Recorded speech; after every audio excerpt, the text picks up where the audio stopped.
Fantasy football drafts are back, baby. They're happening left, right, center, and it's redraft season. I have already done my redraft for my number one redraft league, and man, oh man, my team's looking good.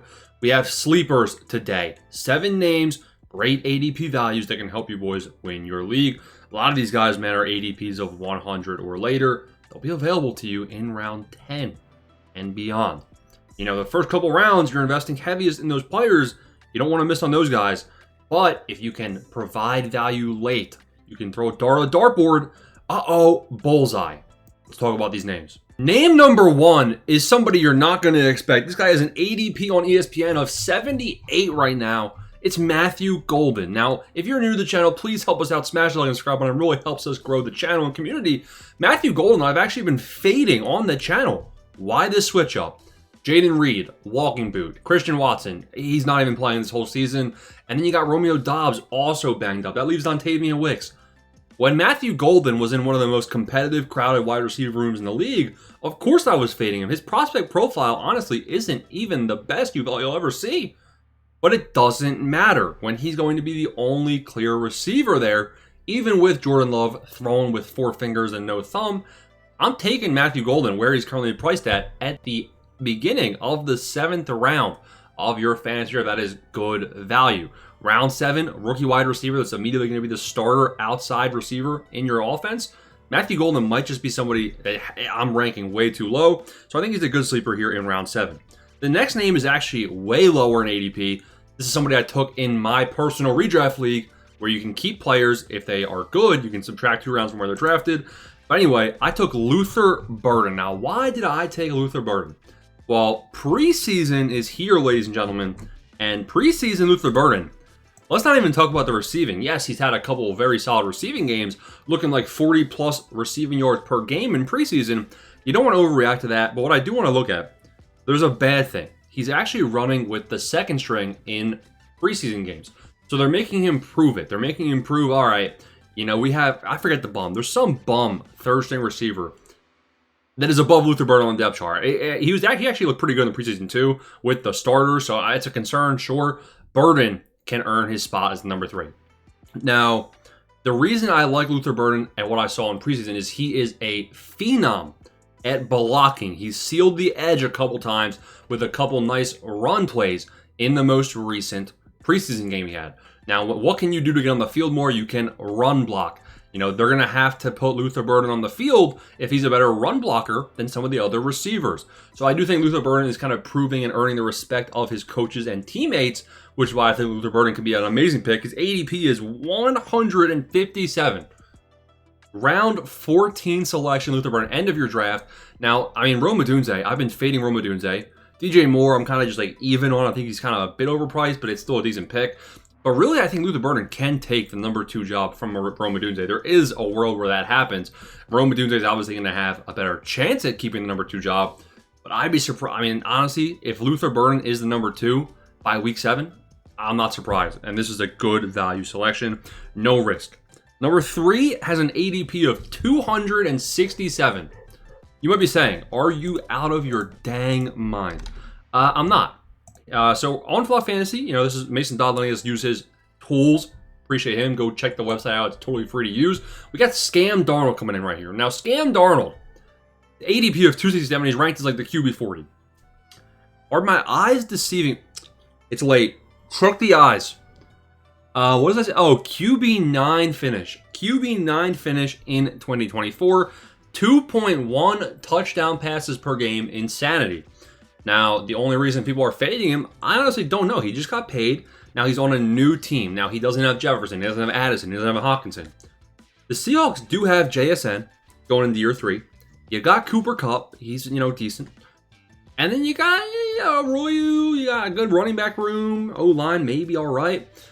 It's a worse situation probably, especially with his coaching staff. I think the coaching staff's a downgrade for Scam Darnold.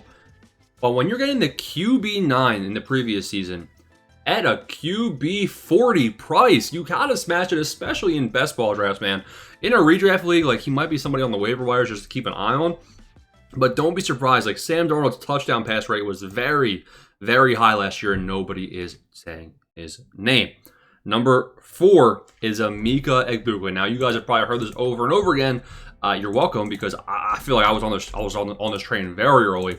I'm actually in on Godwin's and I'm in on Egbuka. Now, Egbuka's ADP is 112. That's cap. You're going to have to take him probably in round 7, round 8. And honestly, round 7, round 8 might be too late. Egbuka is probably going to be the starting number 2 receiver the first couple of weeks of the year. He will be wide receiver 3. Like, Godwin will be back sooner rather than later, is my guess. I'm actually in on both of them. A good strategy, honestly, is take Godwin in the 6th, Egbuka in the 7th, if you can get them both, as a big if, because Egbuka in the 7th seems like you'd be surprised nowadays with how high he's going, right? But that's a good strategy because they're both high upside type players, and Emeka Egbuka is poised to crush with Baker Mayfield. Jaden Higgins is a fellow rookie. Now, Emeka Egbuka's ADP is 112. Got to take him earlier. Jaden Higgins is an ADP of 111. And you got to take him a little earlier, but not too much. Maybe like 110, 105, like that range, right? Jaden Higgins is somebody I like. I saw him in preseason. He made this insane, nice-looking diving catch. Now, what I want to say is that he prospect profile. He's a good wide receiver profile. Second-round draft capital, big body guy.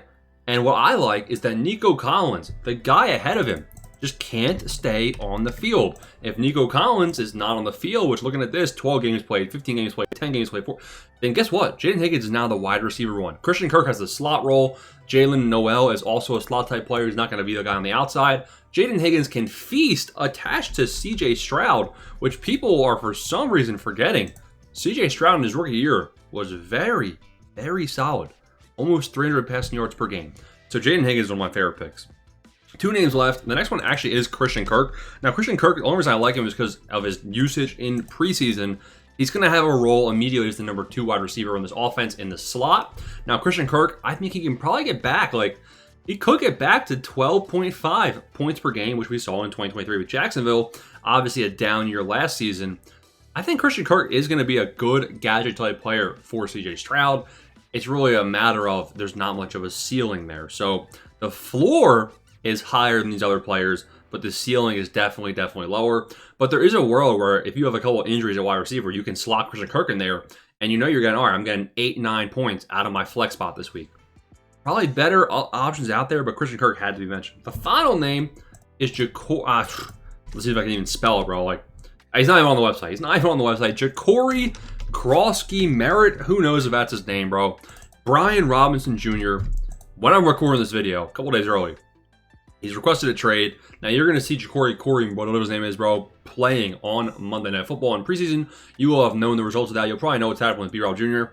I actually do think, whatever his name is a pretty solid pick now in round 17, round 16. Now, what I will say, do not overreact. I'd be surprised if B-Rob is actually traded. People are saying he might even be cut. Don't go ahead. I was about to spend 20 of my free agent budget on Jacory. I was like, all right, dial it back in. I'll still spend 6, but dial it back in. I'm spending about 5% instead of 10. I think Jacory definitely will have a good role. You look into it further, they're saying Chris Rodriguez is also somebody, running back, standing out at camp. He's not even on here either. But Chris Rodriguez, Austin Eckler, and Jacory would probably be in a committee if B-Rob does leave. So keep those guys' names on your radar. 6, 7 sleepers, who knows? I think all these guys are going to smash and win you your league in 2025 fantasy football. Thanks for watching, boys. Smash like and subscribe button. Peace.